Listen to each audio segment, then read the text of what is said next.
అందరికీ నమస్కారం. Welcome to Sumathi vlogs. సర్వే జనా సుఖినో భవంతు. నేను ఈరోజు బీరకాయ పెసరపప్పు మామిడికాయ వేసి చేస్తున్నాను. చాలా టేస్ట్గా ఉంటుంది. ఆయిల్ పెట్టుకొని అందులో కొంచెం జీలకర్ర ఆవాలు, పచ్చిమిర్చి, ఆనియన్స్, కొత్తిమీర ఇవన్నీ వేసి కాసేపు ఫ్రై చేస్తూ ఉండాలి. బీరకాయ పెసరపప్పు కూరలో ముందుగా మనము బీరకాయ వేసుకోవాలండి. ఎందుకంటే అది కొంచెము ఉడికిన తర్వాత పెసరపప్పు వేసుకోవాలి. పెసరపప్పు నీళ్ళలో నానబెట్టుకోవాలి. ఇలా నీళ్ళలో కాసేపు నానబెడితే తొందరగా ఉడికిపోతుంది. కాస్త పసుపు, 1 టీ స్పూన్ వెల్లుల్లి, అల్లం వెల్లుల్లి,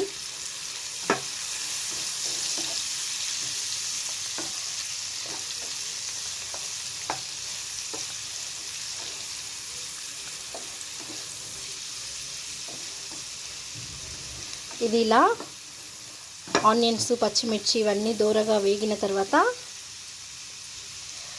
బీరకాయ వేసుకోవాలి.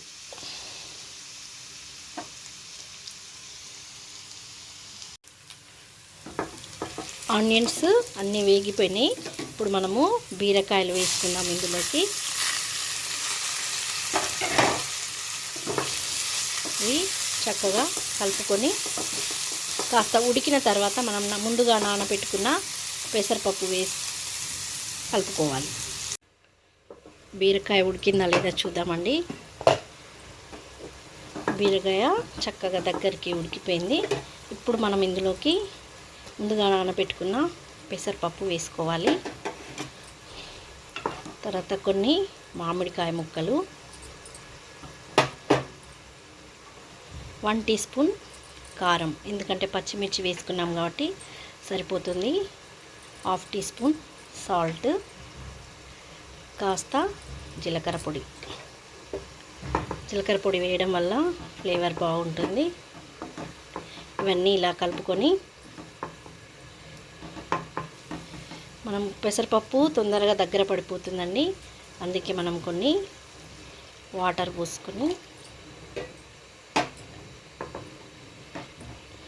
కాసేపు బాయిల్ చేద్దాం. వావ్, మంచిగా అయిందండి. దగ్గరికి అయింది బీరకాయ పెసరపప్పు మామిడికాయ కర్రీ.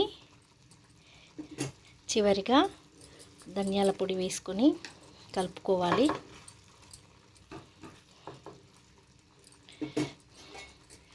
కాస్త టేస్ట్ చూస్తాను.